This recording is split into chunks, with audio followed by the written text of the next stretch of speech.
Okay, today we have a paper about the excuse me, Medici in Florence by Florian Rupp and Manfred Holler. I'm not in Florence, but I am in Naples, and you can see there, I don't know if you can see Mount Vesuvius in the background, but it's Yeah. there, symbolizing the power, possibly, of the Medici. So let me introduce both of them briefly. I don't think they need much introduction, but nevertheless. Florian Rupp does a lot of different things, both in academia and in industry. He studied mathematics and became assistant professor at the Technical University in Munich. In August 2020, he was appointed professor at the Faculty of Mathematics at the Kutaisi International University in Kutaisi, Georgia. And in May 2021, he was elected fellow of the Institute of Mathematics and its Applications. Previously, he's had a number of professorships, for example, at the German University in Oman, visiting professorships in Austria, Germany, Great Britain, Saudi Arabia, South Africa. His fields of research interest is in excuse me, dynamical systems, stability, random dynamical systems, applications in biology, sociology, game theory, applied management topics. Besides academia, since 2006, he's done other things. He's been a top management consultant. Most interestingly, in the current context, he's been a digital consultant at the IT System House of the German Armed Forces, who I'm sure are rethinking things digitally these days. And since June 2017, he's been involved in several restructuring, transformation, and digitalization projects. Turning to Manfred, who you all know is professor of economics at the University of Hamburg, has been since 1991. He was dean of the School of Economics at Hamburg. Previously, he was associate professor at Aarhus and acting professor at Munich. Manfred is most famous for three different things. First of all, as an editor. He was the founding editor of the Munich Social Science Review. He was the founding and current editor of Homo Economicus, has been since 1983. That's close to 40 years, Manfred. Founding editor of the European Journal of Political Economy, 1985 to 1993. There's a lot more there, but I don't want to inspire too much envy. As a scholar, Manfred's most prominent contribution to public choice theory is the public good index, also called the Holler index or the Holler-Packel index. It's a measure of a priori voting power. I think they're going to use that in the paper today. And finally, of course, Manfred is famous for founding and running the Adam Smith Seminar. Currently, he's working on the economics of art and of Greek literature. And today we have a paper by Florian and Manfred on the Medici called Public Goods Power in Renaissance Florence's Marriage and Business Networks. So over to you. Well, thank you very much, Ron. Of course, we are two authors and two presenters, but we don't talk at the same time. Actually, most of the work will be done by Florian Rupp because he's much more competent. Well, he's anyway way more competent, but he's much more competent in dealing with the screen. And so well, already now today in the beginning, you have seen I mixed up the screen and the camera, so you can imagine, what comes out if I do this kind of presentations. I've done presentations like that and they were horrible. So I don't do this, but I will give an introduction, a brief one, a very brief one.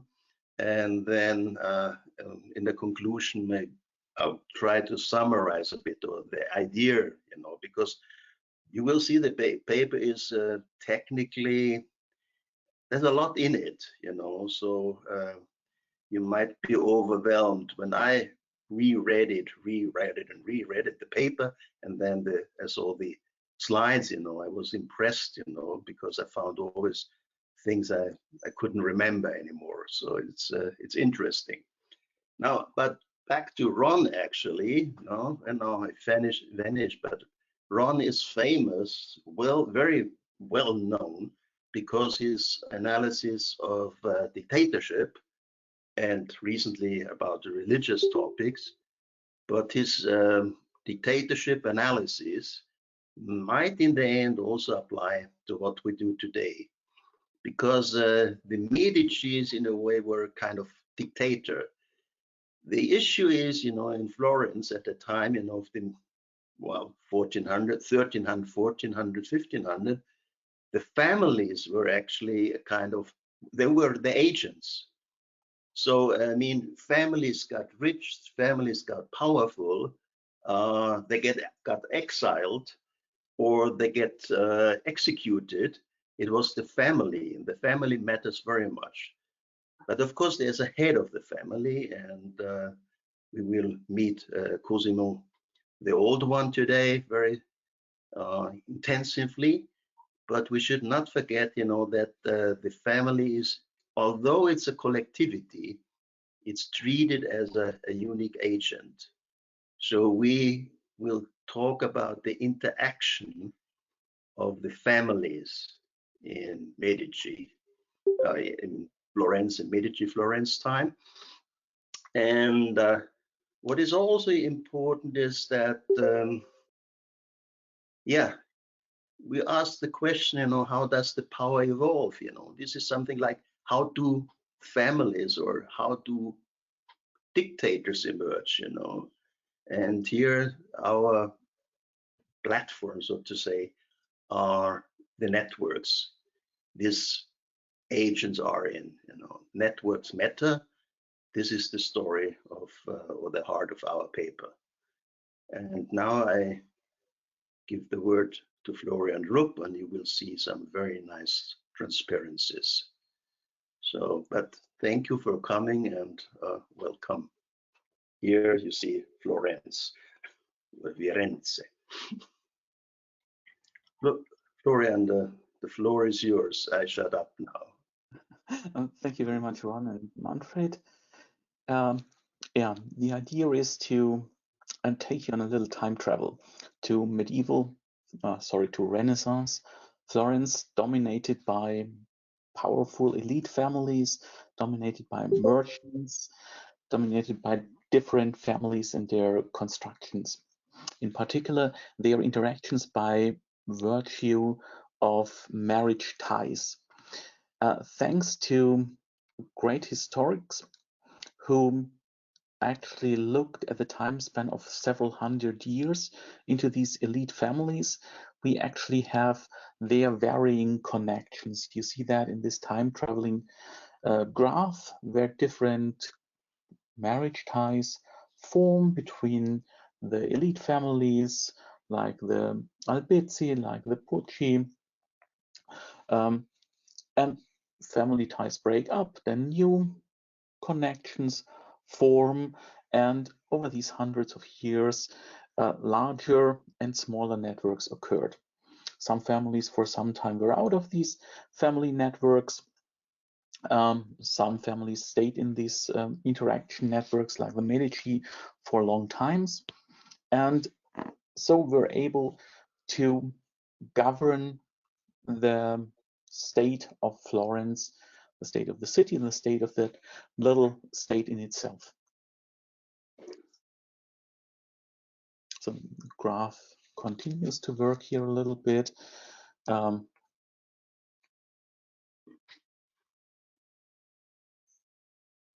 Just to illustrate the networks that have formed, and for our sake were recorded so that we can work with real data, with a real network, nothing artificial to state on. An interesting period is that period before Cosimo de' Medici rose to the de facto dominant figure of Florence. And that is this time span between 1395 to 1434. You all know 1434. He was 1433. He was exiled and then returned basically in a coup d'etat back to Florence, and then the dominance of the Medici family started. On the bottom left, you see the works of Pachet, who did all that connections, who studied the family ties, and on whose networks we can rely. The thing now is what happened in the process before the exilation. So typically, when you recall what Manfred just said about the families, you either die as a family or you succeed as a family. And in particular, Cosimo was just sent out and could come back. So there seemed to be some hidden structures behind that exilation that could not really destroy the Medici family.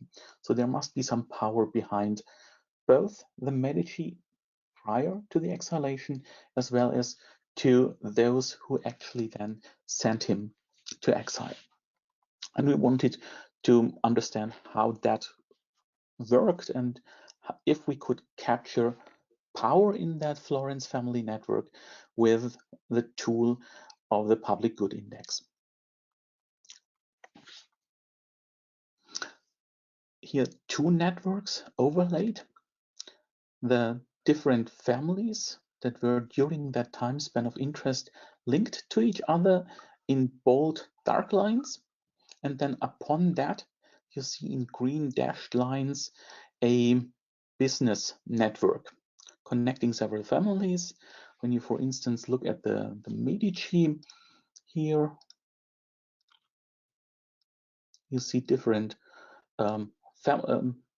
marriage connections, for instance, to the Ridolfi. On the other hand, you see different business links, for instance, here to the Barbadori, but not to the Ridolfi. So different networks that occurred. And based on our assumptions, we had a look at these different networks. So, and that will drive us through the talk, basically, to first illustrate once more and discuss the public good index, then its connection to networks. Based on that, the application to the Medici network in that time span of interest, and then finally a few thoughts about the properties of the public good index on networks, in particular relating power to the concept of closeness within a network. So for the starting point, the typical definition of the public good index, we start with a set of decision makers, agents, or players. We have a weighted or simple voting game depending on a decision role D, the quorum, and a vector of voting rights. So W1 to Wn, where small n is the number of agents that we have there. Typically, in our applications, the weights will be equal, always 1, simply to denote that each family just has 1 vote or the same equal amounts of votes, not to make the discussion too complicated. Then we have sets of voters. They form a coalition, and we are interested in when these coalitions are winning or not. In particular, we assign the value of the game as 1 to a winning coalition, which means that the sum of the weights in that coalition are greater or equal to the quorum, and the value S is equal to 0 if we talk about a losing coalition, so that the sum of the weights is less than the quorum. Crucial for the setup of the public good index is the notion of a critical player. So a player who, when they leave a winning coalition, turn that to a losing one, or turn a losing coalition when they enter the coalition to a winning one. And based on that concept of one, let's call it swing player, one defines the notion of a minimum winning coalition. That is a coalition in which all elements are critical players. So if only one of them leave the coalition, then the coalition will become a losing one. So the most is the smallest coalition that actually can win, and each of the agents in that coalition is critical for the success of the coalition. Now, the public good index normalizes this amount of minimum winning coalitions an agent is part of. You see that in the formula that we take as CI, the number of minimal winning coalitions the agent I is a member of, and then we divide by the number of the minimal winning coalitions each and every player is part of, to have a normalization setting there.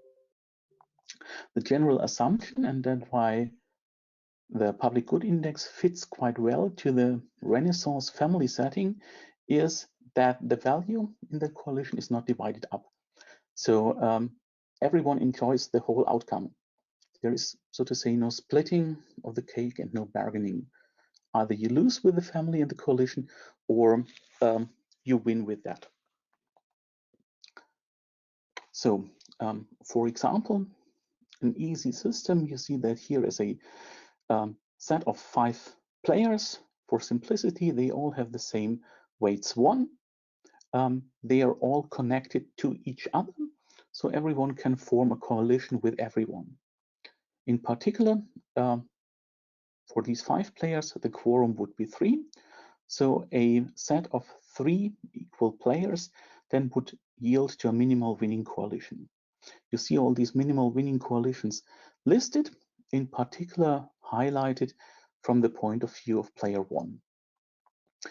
That guy has 6 minimal winning coalitions he's part of, and basically due to symmetry, every other player has also 6 minimal winning coalitions they are part of. And therefore, computation is 6 divided by 5 times 6 for all the 5 players that are into that game. And we obtain that the public good index of player 1 is 1/5. And so, of course, is the public good index for each and every other player with a symmetric system. So must be clear that they all have the same power. Now, when it comes to networks, that nice idea that every player can go into a collision with another player simply must be dropped. Due to the underlying network structure, only certain combinations for a collision can be thought of. You see that here, the transition from the complete network or complete graph to a ring graph. And then, for instance, you don't have a direct link between 1 and 4 on the right-hand side in the ring graph. But if a coalition should take place, then our player 5 must be involved, and then 1, 4, and 5 can form a coalition. So based on that, the network structure restricts the number of the minimal winning coalitions, because simply certain minimal winning coalitions will no longer be feasible within the network. For instance, think of the minimal winning coalition 1, 3, and 4. That is completely feasible in the complete graph because everyone can talk to everyone and can get into a coalition.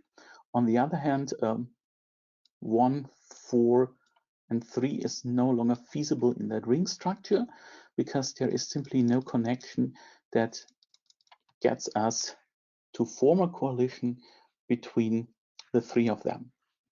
We would always need some intermediate vertex to go for such a coalition. And that leads to a simple algorithm to compute the public good index. The problem with these voting systems and the problem with finding the public good index is, of course, finding all minimal winning coalitions. And therefore, we went for an algorithm that allows us to use existing software and to compute all minimal winning coalitions first of the complete network, and then check which of these minimal winning coalitions actually is feasible within the network structure. And based on that, have the new set of minimal winning coalitions, find those that are minimal for one player, and then go for the computation as we have just seen that. Best thing is that we can implement that in software packages like R, which do exactly that larger job of, first of all, counting all minimal winning coalitions in a simple network. And then due to the underlying graphic routines, we can check feasibility and compute the public good index based on the network. Just a check for ourselves that the computations that we make are correct and that we are not inventing something different.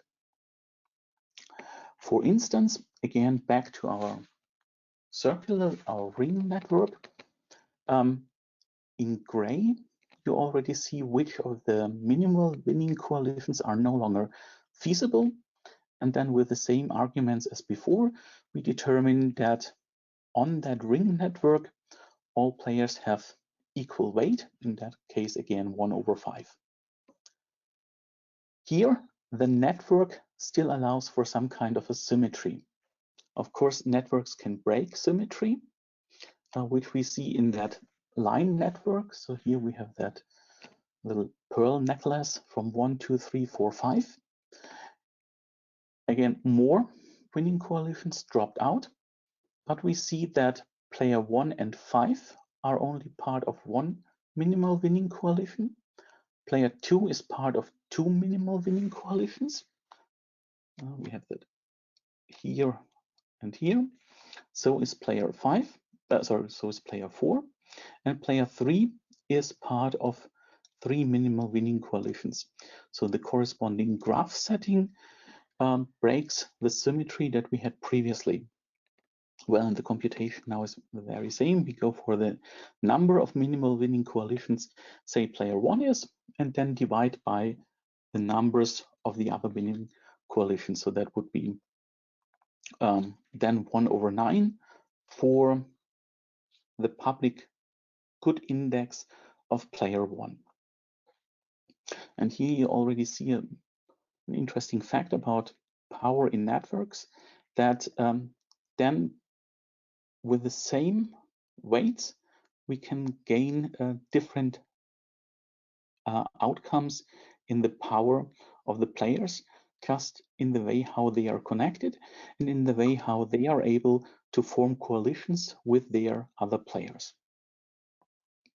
So here are 2 larger networks that we studied. The weights, again, are always 1. And in these little rectangles, you also see the weights. So for the kite network that you have there, the quorum is 6. And we have as this connecting node 8, the player with the highest public good index. And the thing that we will study is, of course, the right-hand network about the Medici family. Each of the 15 players has the same weight 1. The quorum is 8. And we figure out that here the highest public good index is attained by player 12, which actually then will represent the Medici. So that's in the corresponding marriage network. The other shades, so the higher the red color is, the higher the public good index. You see some orange ones, some darker orange one, telling us that they still have a large public good index. And then you have some white ones, like in the Medici network, the 15.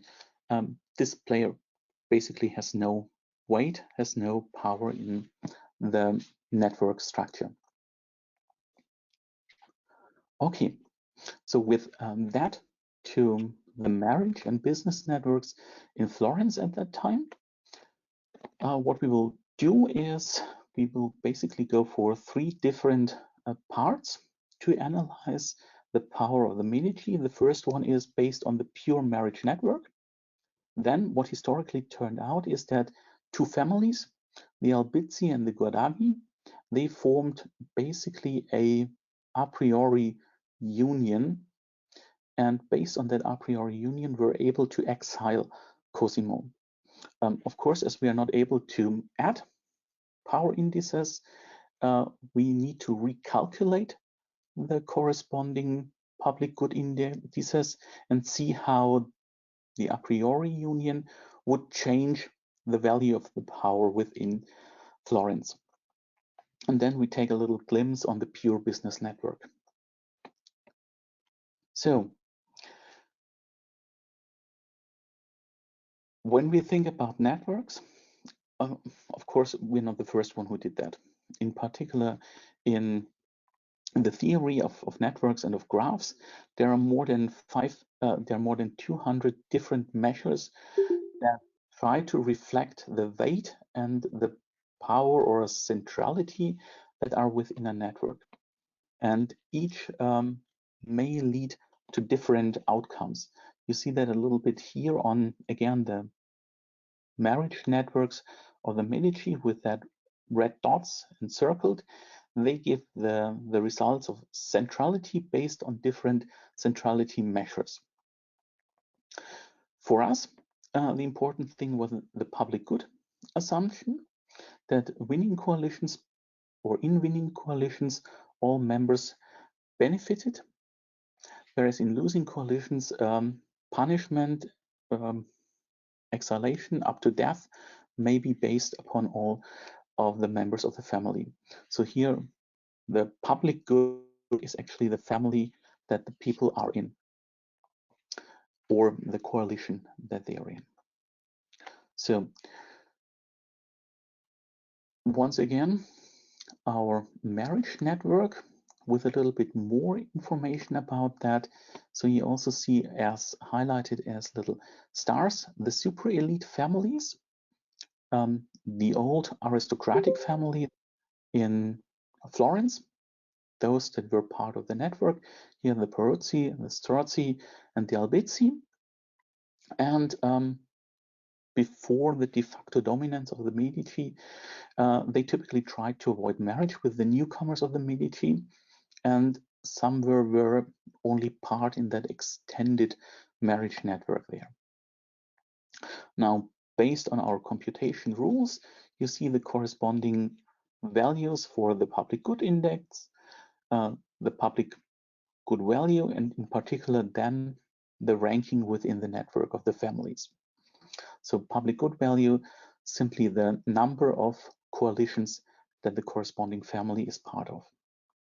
You see in blue highlighted that the Medici would rank 1 in that network with the highest public good index, and then would come the Guadagni and the Albizzi. You see them here as node number 7 and node number 2. So based on that structure, we would conclude that the Medici have the highest power and are represented quite well as a strong force in Florence. As already indicated, Albizzi were the rivals of the Medici, and actually they had Cosimo arrested, imprisoned, and finally sent him to exile. In particular, they were able to do that because they formed a coalition with the Guadagni. You see that here in that node connecting these two families. And then the question, of course, is how does that a priori union change the power in our Florence network? So again, we do the computation. You already see that little arrows that say that due to the a priori union, certain families got stronger, certain families lost. So still, the Medici remained as the top family. When you look at the coalition possibilities here, they lost a few possibilities compared to our first network, but they still have a little bit higher public good index than the a priori coalition. So indicating a bit that based on that mathematical tool of a public good index, there is not that much favor that the a priori union of the Albizzi and Guadagni could be so powerful that they actually could kill the Medici. Medici still would be a strong force, and maybe that could add to the historical events that Cosimo was not killed, which could happen in other cases, but could leave as more or less a free person the city of Florence, because although the Albizzi and Guadagni could exile him, they could not kill him based on their power that they have. But of course, that is a story that simply comes out of a little bit interpretation of the public good index and knowledge of the historical results. Another network to consider in order to see if we can support the thesis of a powerful Medici family is when looking at their business ties. You see that in this different network here. You see that several families dropped out because they were not part of the Medici network. And we have also to say that the Medici as merchants had business ties basically throughout Europe. So there's much more to the network despite what is happening in Florence itself. So again, we could go for the computation. What you see here is that in that network, the public good of the Barbadori is exceeding that actually of the Medici. So here the in Florence network is a little bit different from what happens actually in the family ties.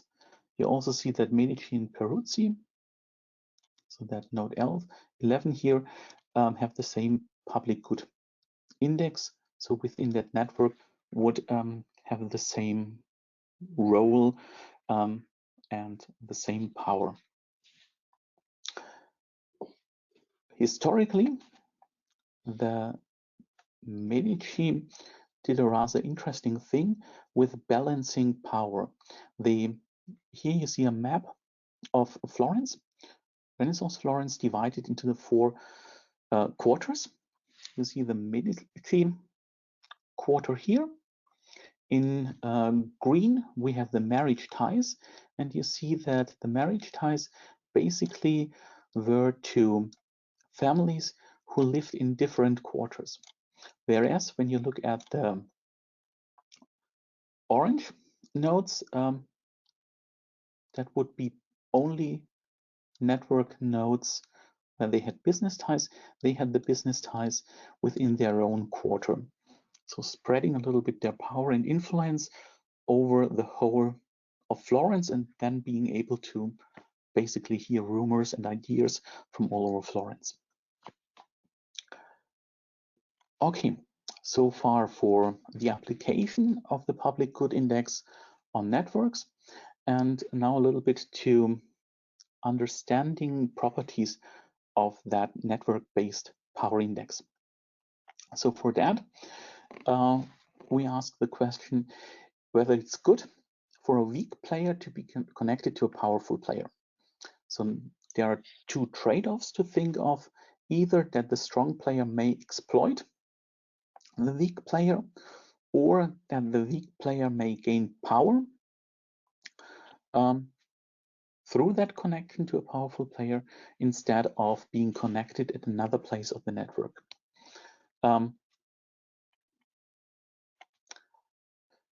For that and for other properties of the public good index, first a little bit more theory on network centrality definitions that are used in graph theory and network theory.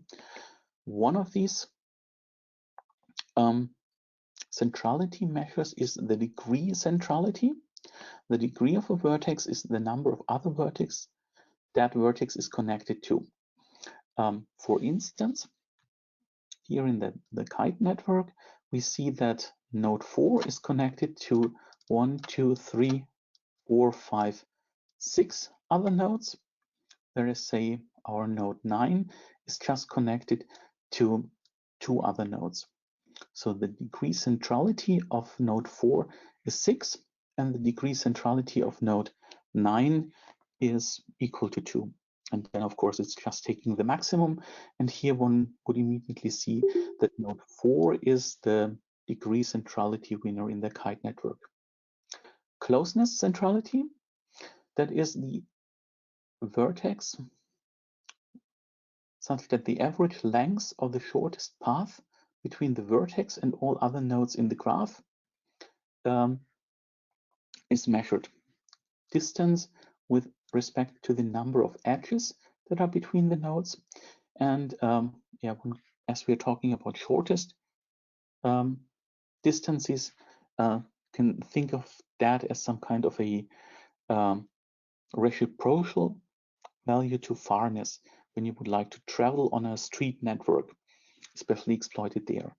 So in the kite network, and that's why it's an interesting network for theoretical connections, we see that the nodes 7 and 6 are those that have the highest closeness centrality, so the shortest path lengths between every other nodes in the network. Betweenness centrality, that qualifies the number of times a vertex acts as a bridge among the shortest paths between two other vertices. That was introduced as a measure for quantifying the control of a human on the communication between other humans in a social network. So if you are the bridge for the transport of information, then of course you have some power and control. Here we see that node B would fulfill that property of being the betweenness centrality winner in the network. In particular, one can think of that is the bridge between the tail of the kite and the upper kite structure. So basically the pivot element to bring information from the tail to the top part of the network. And then the nearly final other centrality measure is that of eigenvalue centrality. That is basically the measure that is used by the Google PageRank algorithm today, telling us that a website is important if it is connected to other important websites. And that is reflected by solving the linear algebra problem of finding the pair of eigenvalues and eigenvectors. In particular, based on the adjacency matrix of the network, so a 0-1 matrix, and then we figure out the eigenvalue centrality winner as the highest value that occurs in the eigenvector corresponding to the most positive eigenvalue. So a rather complicated thing. We have a self-referential system to other nodes in the network based on how powerful they are. The computation is more or less simple and actually guaranteed by Perron-Frobenius theory that it exists for an adjacency matrix. Here's a little example for that, just based on the linear network that we already discussed. The corresponding adjacency system is 0 if the nodes are connected, and a 0 if the nodes are not connected, and a 1 if the nodes are connected. So for instance, here in the first line, second row, we have that node 1 is connected with node 2. And of course, as we have a non-directed system, we also have the symmetry in there that node 2 is connected to node 1. That gives rise to a linear algebra problem. Find the eigenvalues and eigenvectors of that adjacency matrix corresponding to our network. You see them listed there. We pick the most positive value and then the highest value in the corresponding eigenvector and figure out, well, that's then number 3 as the eigenvector winner.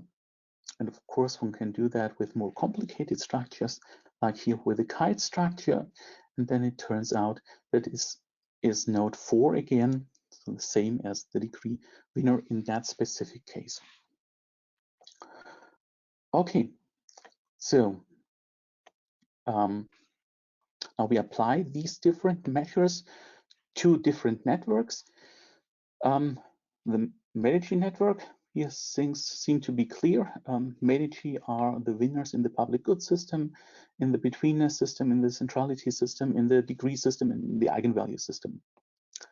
Potts network, which is a small graph such that the betweenness, centrality, eigenvalue, and degree winners are different, also shows that the public good index falls on the betweenness winner.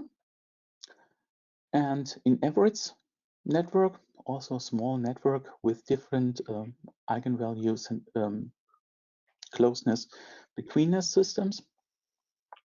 Here we have that the public good index falls together with the closeness centrality winner.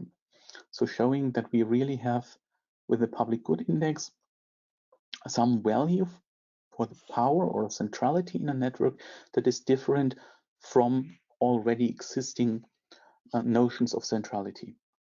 What we also nicely see from these colorful graphs is that the color somehow fades away when we go farther away from the corresponding most powerful node.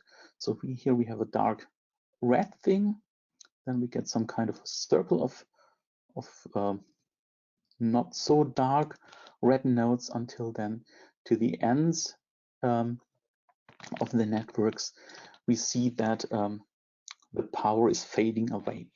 So in a way, with or as a hypothesis at that stage, power is a non-local concept, but is in a way giving some kind of hotspot regions around the most important player in that network system. To compare that, there's also another notion, a little bit similar to that of the page rank and the eigenvalue structure, that is connected with the power equation. It says that a powerful player is connected with powerless players. Mathematically, the solution of that system X is equal to A X inverse, when that notion X inverse is basically taking the reciprocal of each and every component. We give an example later on. So power of a player is directly correlated with the number of its neighbors. The more ties a player has, the more powerful that player is. And the power of a player is inversely correlated with the power of its neighbors, gaining some power thus from powerless supporters, so to say. For the computation approach, again as an example, the linear network, we compute, just who's interested in that, the values for the solution X is equal to A times X inverse by virtue of an iterative scheme. So nothing complicated. There is some complication in that not every matrix A will allow in convergence of the iteration. And then after some iterations, we figure out that in that system, the players 2 and 4 would gain highest power and the others would be powerless. So here we see that under this notion, basically the power is sucked away from all that supporting nodes in one sense. Again, the difference to the notion that we had with the public good index is that here we have really localized power, and that power is not like a region transferred. Again, some illustrations of that. Luckily, we were able to find another real world network. Here, the uses of a learning environment. Again, figuring out that here node 4 is the public good index winner. We have that nice region system here, giving rise to certain power regions. More strikingly, in the two kite networks that you see here, we have an extended kite and based on that extended kite, added 2 new vertices. Here, player 15 connected to the most powerful player 7, and a node 14 connected to the least powerful node 1 in the previous network. Based on that, computed the new power structure. Again, turned out that number 7 remains the most powerful player, but is giving, under the public good assumption, power to 15, whereas being connected to the least powerful player does not help anyway. So 14 indeed becomes the least powerful new player. Reason for that is that, in a way, what we're doing is we're thinking about all possible coalitions that can be formed. And if we can form, say, here such a long coalition, then that can, of course, be immediately shifted over to the new player. So he gains from the possibilities that are available for our most powerful player and can thus incorporate itself into the possible coalitions that are formed for this most powerful player. And that brings us to the conclusion. So we saw that power measured by the public good index is different from a power assignment based on the traditional graph theoretic measures, particularly those that we considered, the betweenness, closeness, degree, eigenvector centrality, and that power equation measure. It's a non-local concept. So the most powerful vertex is surrounded by next powerful ones. Interestingly, there can also be bridges, like in the managing network, where we have some little bit powerless player, and then again a more powerful one. And it is under the public good index assumption indeed beneficial to be close to a powerful player and not be close to a non-powerful player, because under that public good assumption, and especially under the way the minimal winning coalitions are set up, actually this power is a bit transferred then to the neighbors of our public good winner. And with that, thank you very much, and the floor is open for questions. Thank you, Florian. Thank you very much. Yeah, there's little to add actually, but I want to point out several issues which you already heard here. But why are we doing this kind of study? Where we want to understand more, so to say, what networks are doing, and perhaps also try to get some recipes, how to create networks, how to analyze networks, and how to deal with them. For instance, like these questions which you raised, Florian, or we raised actually in the paper, is it better to be closer to a powerful node, powerful player, or not? In fact, this is already a question which Machiavelli discussed in Principe, and he spent many pages in the history of Florence on that. If you have 3 small states in a fight, but they have different power, different strengths to military power, then what will you do if you're middle-sized or if you're small-sized? What coalitions to form? So this is a very classical question, and when you look at today's policy, of course, then you see, it's still a relevant one. Now, what we have done here, it's shown, using this public good index to evaluate or to analyze, to get a picture of these networks. Now, Florian also pointed out, that these are the centrality measures. Centrality measures more or less count, how many links there are or how distant the links are, but there's no straightforward idea about power. But when you read these papers with centrality measures, then you always have the feeling, actually what they want to express is the power, not centrality. Centrality, if you're right in the center of a star, then of course you have strong power and so on. But this is not made explicit. And that actually what brought us, to be more explicit and say, well, if there are this power indices, why not to use them? Now, of course, this is not very original. Robert Meyerson has a paper in 1977 where he introduces a network, a graph, and on this graph, the various nodes are bargaining with each other. This is not there's not the idea of about a public good, so to say, of a coalition and so, but they are bargaining, and under some very rigorous assumptions, he gets the Shapley value there. Nash solution is related to that, and well, if you have a linear utility frontier, then this all goes into each other. But this you find already in 1977.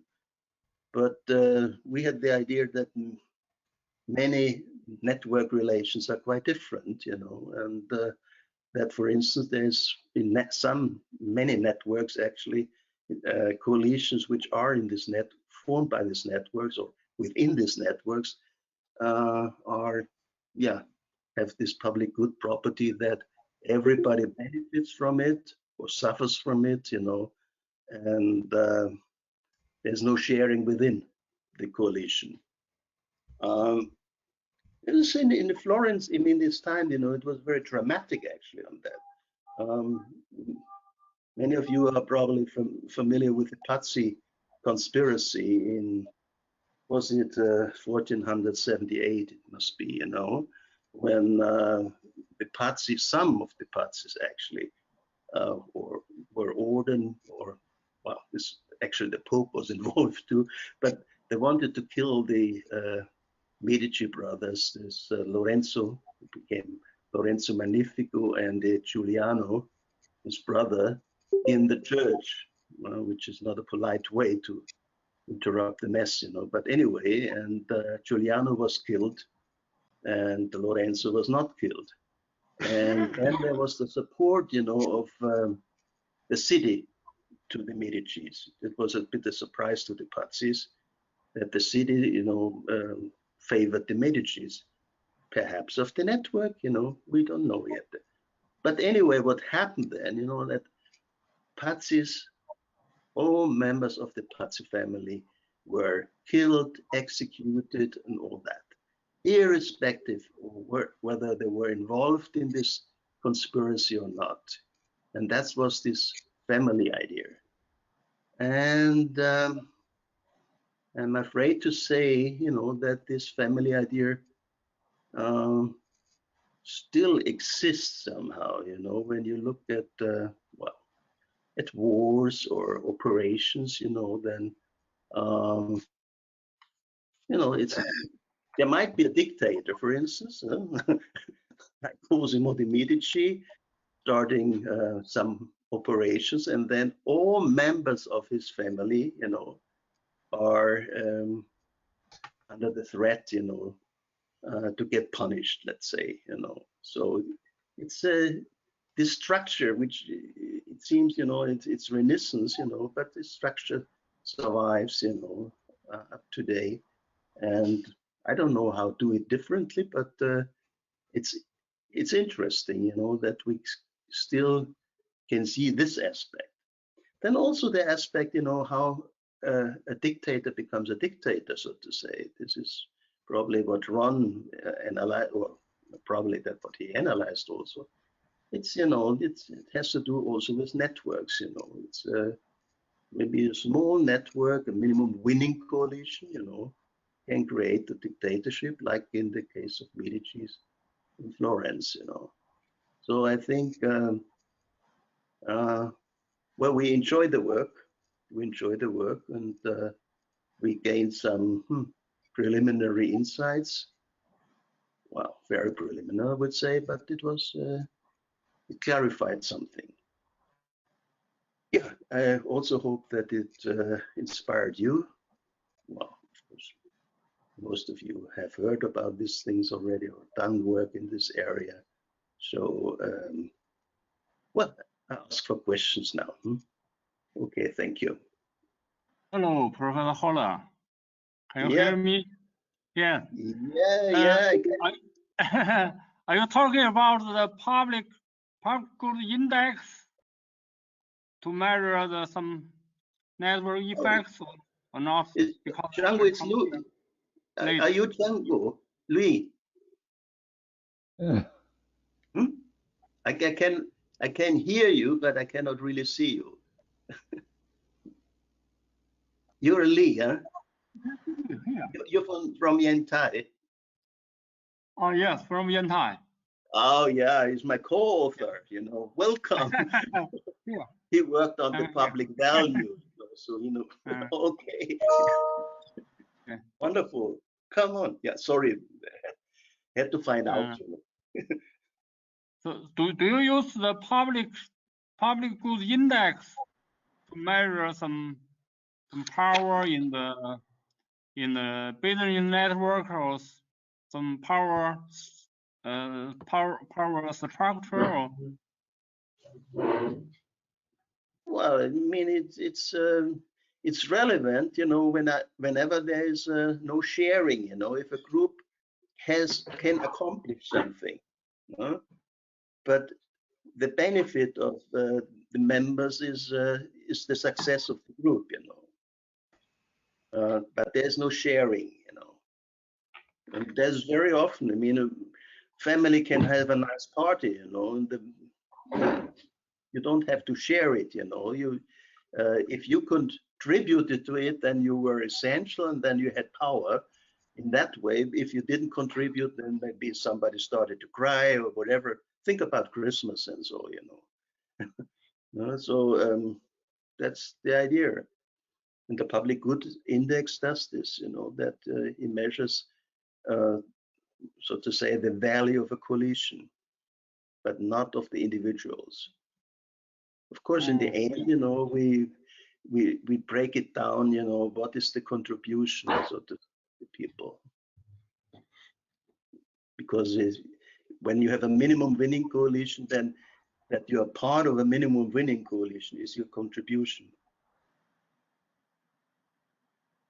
Oh yeah.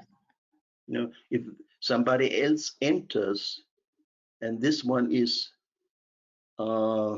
essential, then the value of the coalition changes. If he's in it or she is inessential, then nothing changes, and then we don't count. But if it's an essential person is entering, you know, then we get a new value. We get a new minimum winning coalition or a different arrangement.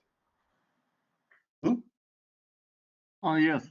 Have you conducted some research on the some connection between the public goods index and the network effects? I mean, that it seems that there should be could be some relationship between the power, the public goods index, and the network effects. Yeah.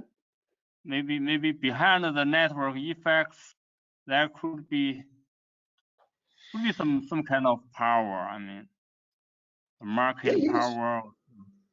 Of course. Then, I mean, you can think about in the presentation. You had this the network where everybody was in. Remember, I mean that this was, so to say, the fully connected one. And then if you take out some links, you know, then of course you get a different public good index, and then it shows, you know, the network has changed. Remember, in the beginning there was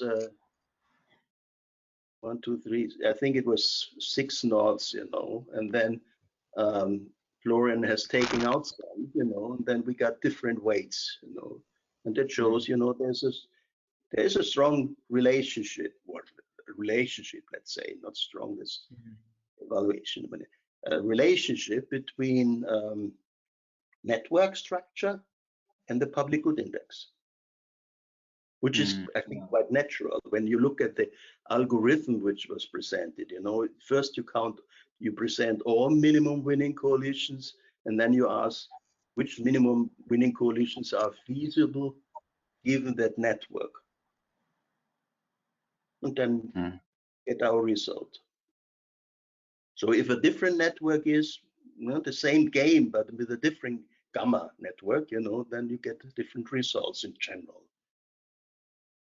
Yeah. Yes, in China, there are some, several cases in which we can see some big power, some big company want to grasp market power through the network effect. You invested a lot of money, and you they make very large discount for selling some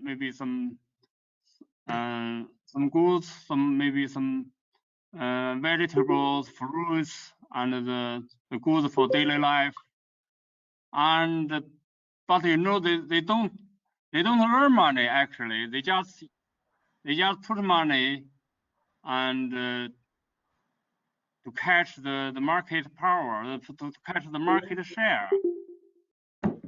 And they are the big technology companies. So some ordinary shops are forced to be closed, because they force the price of goods decrease very much, So the ordinary shop cannot survive, and the big technology company catch very large market share. So that's a problem, They don't make profits. They just ask the venture capital. Okay, they got money, then they sell goods in a very low price, So you can see, you can maybe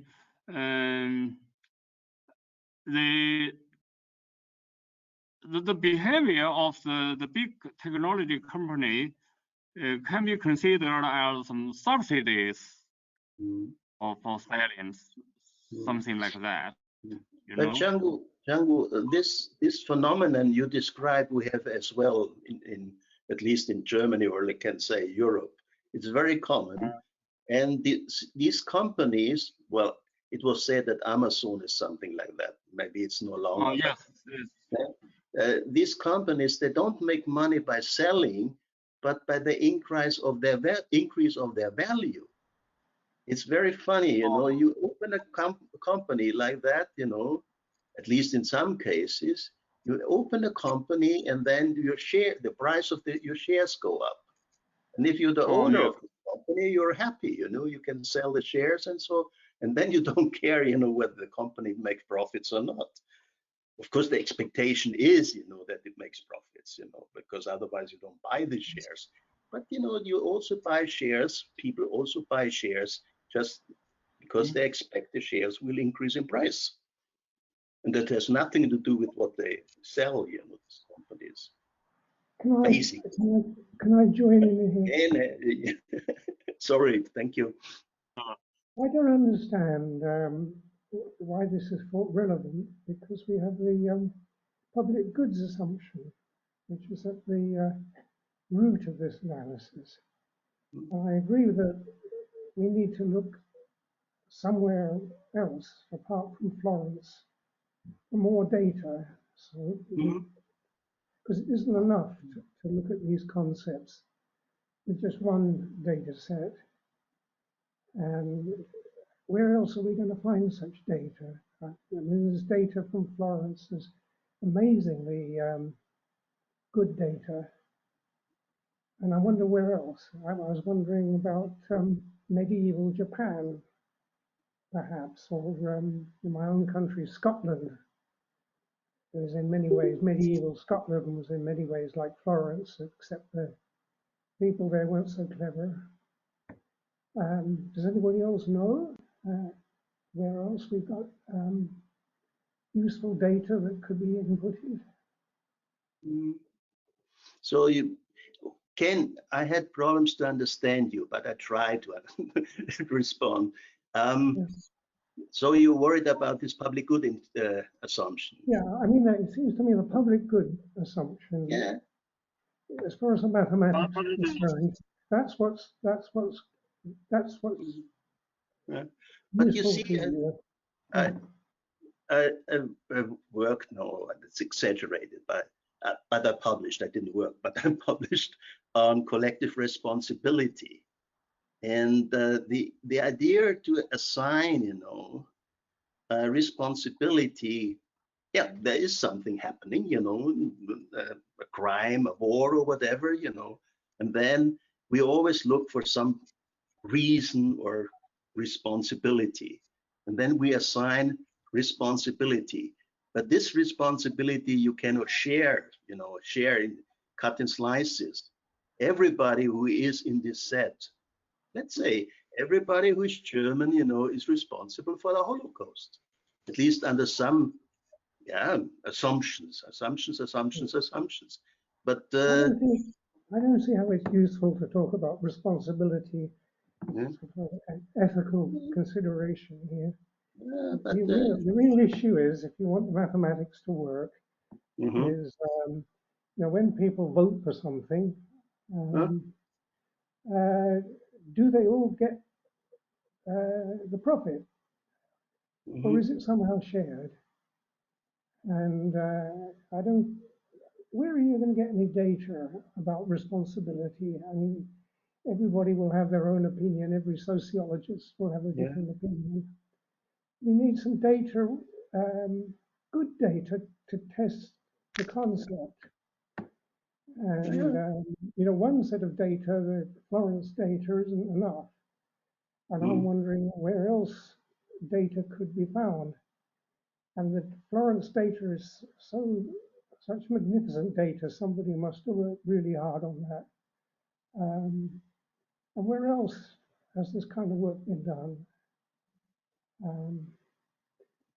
I was suggesting medieval Japan because I wouldn't be surprised if, unknown to us all, there were some Japanese sociologists who've done this kind of work.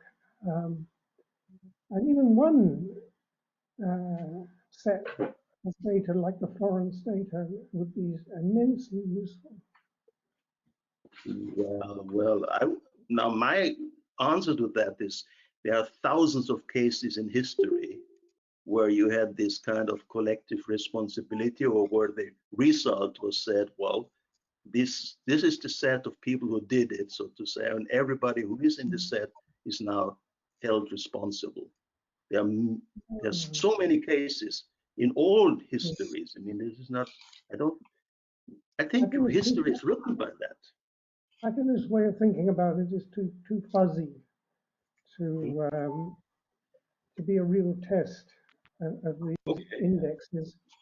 As a game theorist, I know that there's immense numbers of concepts of various kinds, and different scholars defend different concepts, different ways of reasoning, and it's almost impossible in the abstract to distinguish between them. And the only way, it seems to me, to do it is to have sharp data. And this Florence data is sharp, as far as I can understand. And where else are we going to find sharp data? I wish I had an answer, but I won't say any more because I've got nothing more to say. Perhaps somebody else has an opinion on that. I don't know. Who wants to answer? Don, please. in athletics. Yeah. Sports, you see a lot of examples of this Uh-huh. type of sharp data, and you can really truly make some advances. There was a paper or a presentation I heard just about 2 weeks ago, analyzed by one of the participants in the paper on power indices was actually a skater who won several events, and the other one was a mathematical economist. And I thought the presentation in terms of better analyzing what parts of the performance and figure skating was quite good. Mm-hmm. Yeah, well, I mean, I don't quite understand how skating would work, but that's the kind of data that I'm thinking of. Mm-hmm. Some music. Okay. So, I think the network could be considered as a market infrastructure, very fundamental infrastructure. So for that we can say that the network is a quasi public good, I think, or some kind of or the network has some kind of public good properties, actually, or characteristic of the public goods. Mm-hmm. Do you know? Yeah. Agree? I mean, Mario. the network is the network is actually a quasi public good, I think, or collective good. So then you can use the public good index to measure some power, I think, for the network, for the market network or internet network. So, Mario. okay. Can I say something? Yes. So this is fascinating. It is also much beyond my control. The kind of math you are using there is something I can control. But I think I got the idea. In my mind, while you were presenting it, I was thinking of academia. You know, academic. In the academic world, which is competitive, but in a very strange sense, there are such things as minimum winning coalitions. And it is a fact, I think, that for someone who's relatively powerless, it is very good to join forces or become an ally of someone powerful, thereby building a coalition that has the power, that has staying power. Also, for some reasons that nobody has mentioned, which is like an option value. Times might change.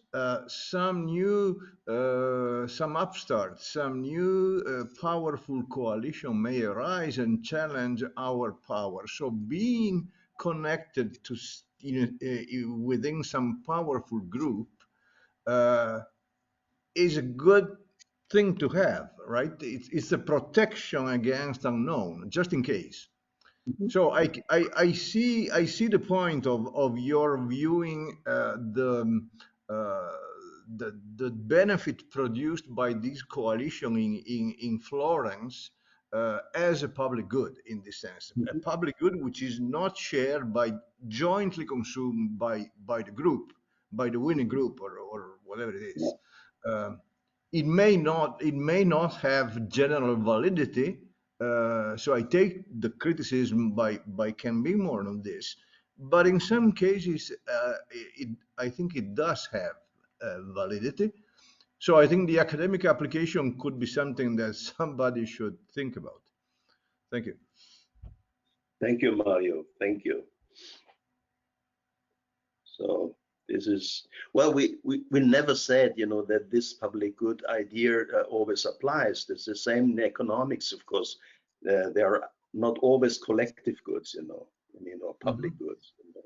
But if you have this effect, you know, if you have this effect looking around, then I think, you know, our analysis could be very nice, you know, as a starting point, I mean, as an idea. And academics, I can say, well, you know, the paper we've done, you know, without me joining a strong person like Florian, you know, I couldn't have done the mathematics and the calculation and these nice pictures, you know. You see, I mean, so thinking about Machiavelli, you know, was a good choice for me to join Florian, you know. And then, of course, in the end, you know, I mean, it's considered as a joint work, you know. I mean, it's and we don't share it, you know. We have it all in our vita. I mean, well, I might make a career somewhere, you know, someday. Okay, Ron, you had. Oh, I saw your hand, you know, raised. Yeah, actually, I do. There's one thing I'm not sure about, which is so in Florence at that time, they had the Medici have power, and they have networks, and so people want to join their network in a way because they have power. There's a time period when they control the papacy, so the Pope is part of the network. But the general question I have is it the networks that give the power? So is it that you have this power as a result of the networks that you're part of? Or, which is like Google is like that. Google is powerful because of the networks that, you know, are part of Google. And so everybody wants to use Google because of its networks. So it's networks that give it the power in a way. I'm not sure this is true, but it seems true. In the case of the Medici, I think they had the power, Cosimo,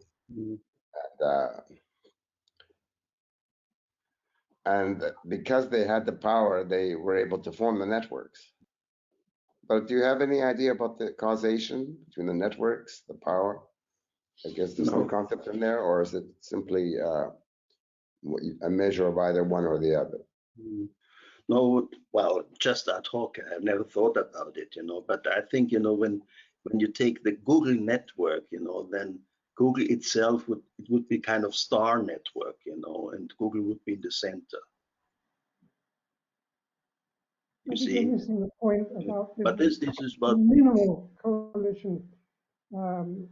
What's important in what Florian was talking about is you look at coalitions where if somebody leaves, the power is gone. So each person in these minimal coalitions has got a matter. And in Google, you know, if I was to leave Google, nobody would notice. If anywhere else would leave Google, nobody would notice. We can't apply it to Google or just abstract things like this.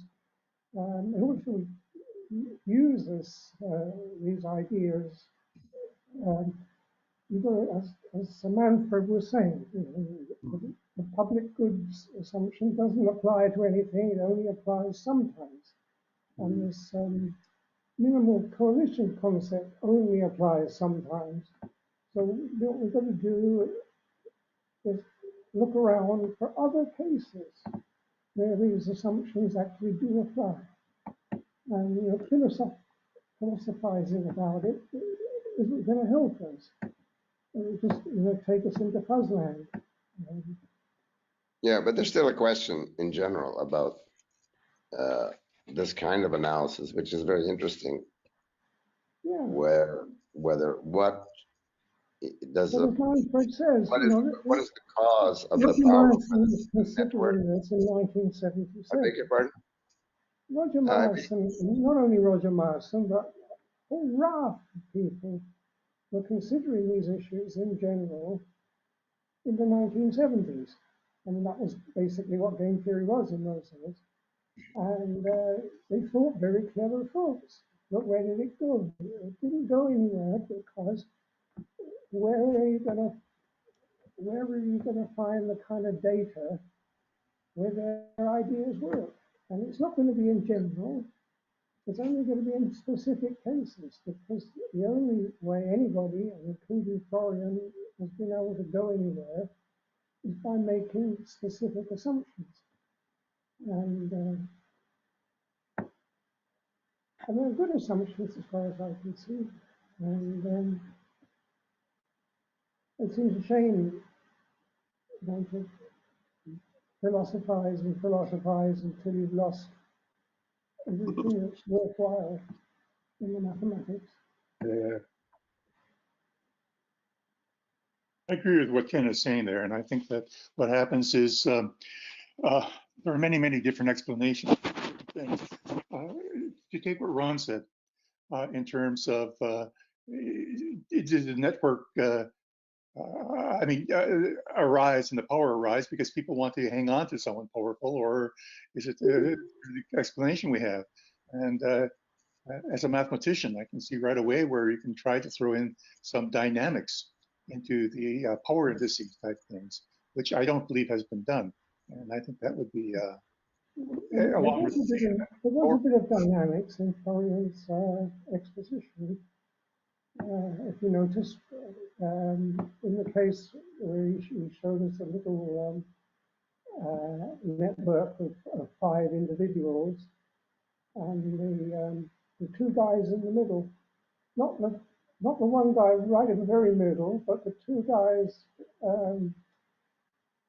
because 1, 2, 3, 4, 5, and it turned out that 2 and 4 were the guys who had the power, and there was a dynamic argument. That's assuming you're starting at the status quo. And really what I was thinking about, Ron, is that what you have history there. What about as time goes on? Well, how were these networks and these inesymmetry structures that we saw, how did they arise? Yeah.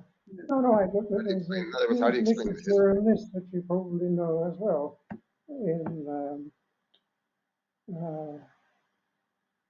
It was very heated 10, 20 years ago, and it got too abstract. And where did it take us? So I think the guys who were doing that kind of thing were doing good things, but tried to be too general. So I'm with you on the evolution. I mean, that's my favorite subject.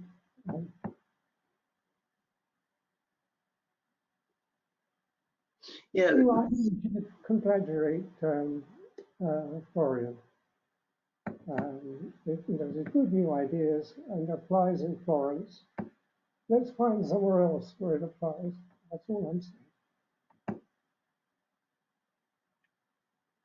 saying. Yeah, but going back to history, I mean, to the Medicis, it seems, that they really were network building, because, I mean, they were aware, there is something what we call power, this is an abstraction, of course. But when you look at their marriage network, well, first of all, we have to state, that marriages were determined by the family or the head of the family. So, and even Lorenzo Magnifico, he had to marry an Orsini woman, in Rome, and not a local one, although she was also from I think she was a Strozzi or so, because the Medicis want to have a position in Rome. That's what the historians say today. I mean, whether that's true or not, we don't know. But it fits very well that they wanted to have this position in Rome, because 2 of them became popes, and then it's very good, to be in Rome, And well, this is all stories.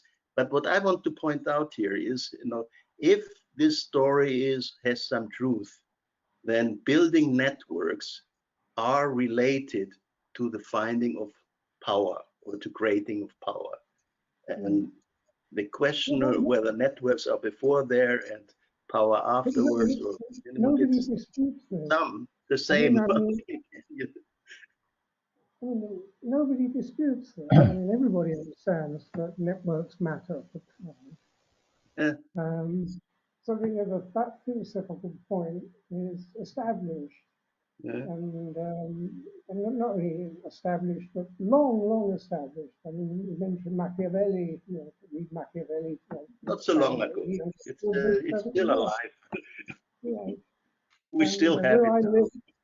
Where I live right now, I live on the Welsh borders, and every 100 meters there's a castle. And there's a castle there because there were three coalitions. There was the coalition led by the King of England. There was the coalition, various coalitions led by the princes of Wales. And then there were the lords of the March, the border between England and Wales.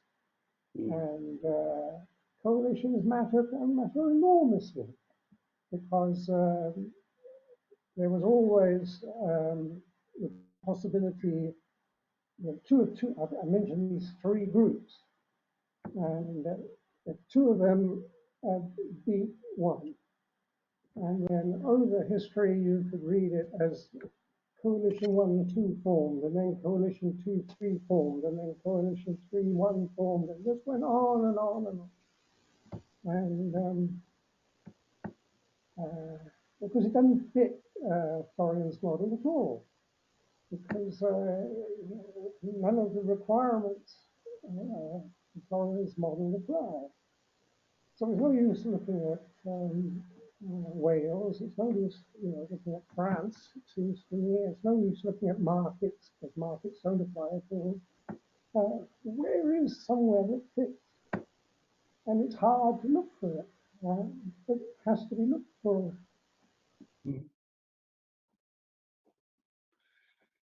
May I throw some confusion into the discussion? Yeah. We go on to the... When a family joins another family, you say that the power might increase or decrease or whatever.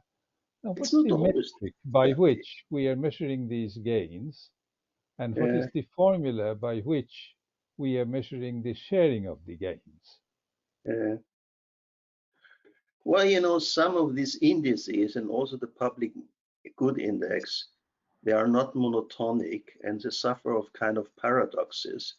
And well, here it would be probably, well, in the shape it should be, and so it would be paradox of redistribution or whatever. No, alliances. I forgot this. I'm old now. If you add up these power values, it does not mean, that you get the sum of it. No, it could also be that depends, what effects there are. It could be also the other way around. That in fact this group will not totally decrease, so to say, the values of the two, but it's not the sum. So it depends, on the situation. This is also well established. I mean, back in the 70s, the coalition idea of the Shapley value. Yeah. And the Shapley value is additive. And it doesn't work mostly because, for the reasons you're just giving, in these situations, the things are seldom additive. But there are sometimes additive. The Shapley value might possibly work. But there's no use saying, shall we use the Shapley value? Shall we use Florian's ideas? Shall we use some other? Because they're never going to work in all these different places. So we have to classify. All I'm asking is, why don't we look around? It doesn't seem much to ask. Why don't we look around for something like data like Florence? That wonderful data. Perhaps there's such data somewhere else. Let's look for it. Perhaps we'll find some. No, I mean, in some of these indices, you know, or in the power measures, you know, if you break up a coalition, then in fact, the value of the parts seen individually, but not adding up. But if you add them up, you know, then the sum is larger than it was before. Well, Can Florian happen quite Florian often. already has this notion. Yeah. When If- he's looking at if minimal we- coalitions, where if you take a person away, If we that- start to hate each other, then we get more power individually. Some indices work like that, but that's not reliable then if you do it expressively. If you well, are there's no point about, you know, trying to think rationally about situations where people are motivated by hate. okay. Just look at what's going on in Ukraine. What idiots. Yeah. We're supposed to study that using rational analysis. Of course we can. Yeah. Think about the Patsy conspiracy. You know. Yeah. Okay. I think we're getting. Are we tired now? Florian, you have at least the last 100 words. You know, if you want to 200. No, just I leave them with you. I leave my last 200 words with you. Okay. No, we don't need any more. Okay, then. Thank you very much. I think we had a lively discussion. Of course, you know, some things were confused and are maybe even more confused than before, but this is also a value in it as such, you know, this is to, maybe it's forming networks, I don't know. Okay, thank you. Yeah.